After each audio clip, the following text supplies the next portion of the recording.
What sets the LDS Church apart? They claim to be the only church to have priesthood authority.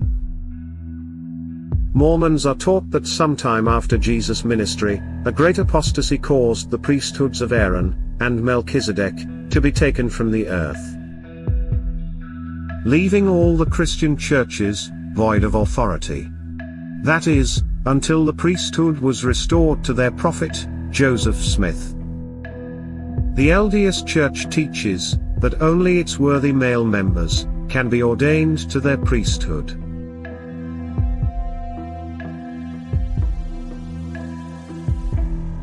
The Levitical priesthood has its origins in Judaism. The tribe of Levi was set apart from Israel's 12 tribes to perform sacrificial offerings in the tabernacle and later, the temple. Aaron, a descendant of Levi, was appointed as the first Levitical high priest.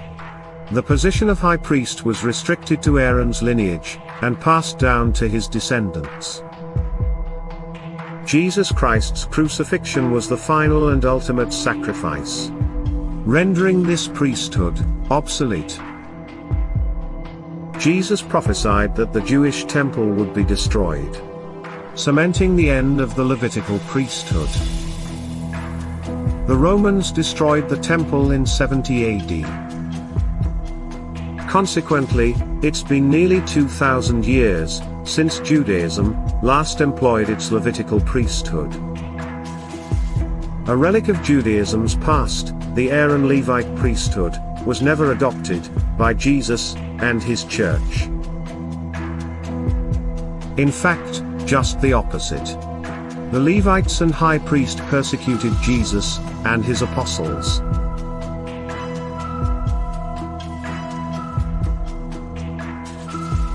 Four verses in the Old Testament mention Melchizedek.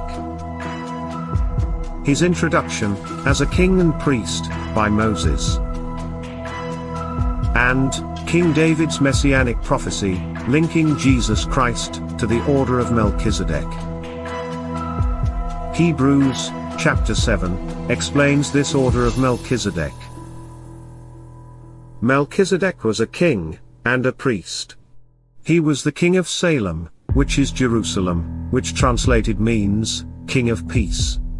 Unlike a lineal priesthood, Melchizedek has no recorded ancestry, birth, or death. Thus, he is a priest forever. Jesus is the only one qualified to fulfill this unique prophetic priest-king type. Jesus is, literally, the King of Jerusalem. Has the title, King of Peace.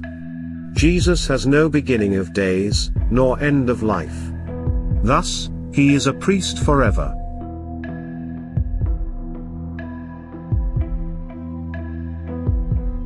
Joseph Smith claimed that in 1829, John the Baptist conferred upon him the priesthood of Aaron. But Joseph never recorded this event until almost a decade later, in 1838. That's because the LDS priesthoods were a later invention. For starters, the Book of Mormon does not even mention the priesthood of Aaron. Whistleblower David Whitmer, a Book of Mormon witness, testified that the LDS priesthoods were invented by Sidney Rigdon. David said, "This matter of the two priesthoods in the church all originated in the mind of Sidney Rigdon. The office of high priest was never spoken of or thought of until Rigdon came. Remember, we had baptized about 2,000 members and had not one high priest.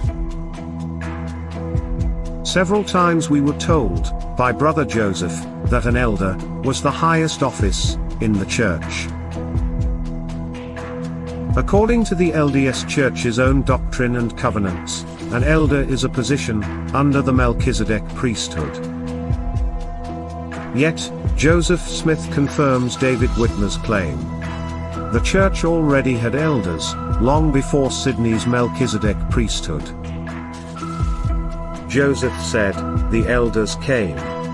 And the authority of the Melchizedek priesthood was manifested and conferred, for the first time, upon several of the elders.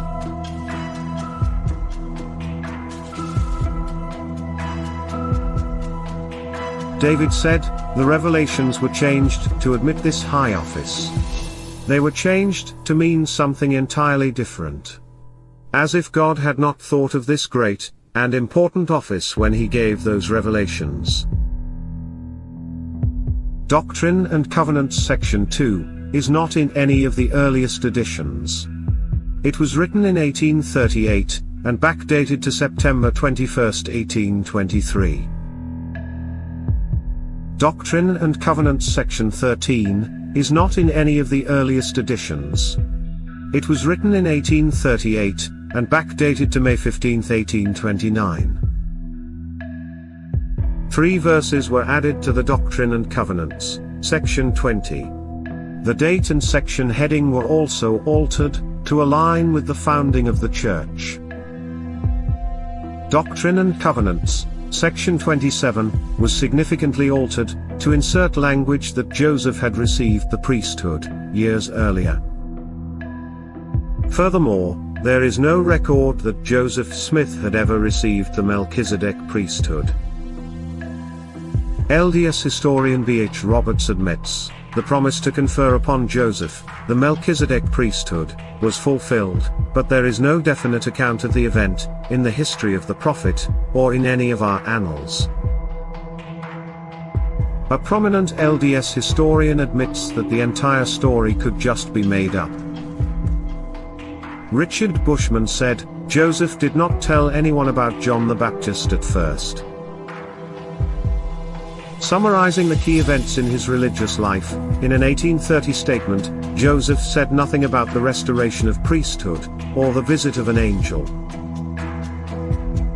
The first compilation of Revelations in 1833, also omitted, an account of John the Baptist.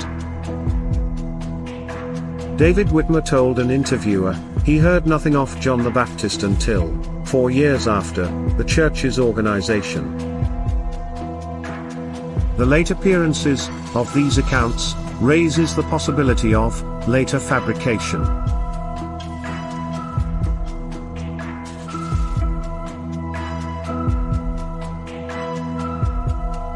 Get your copy at MormonHandbook.com.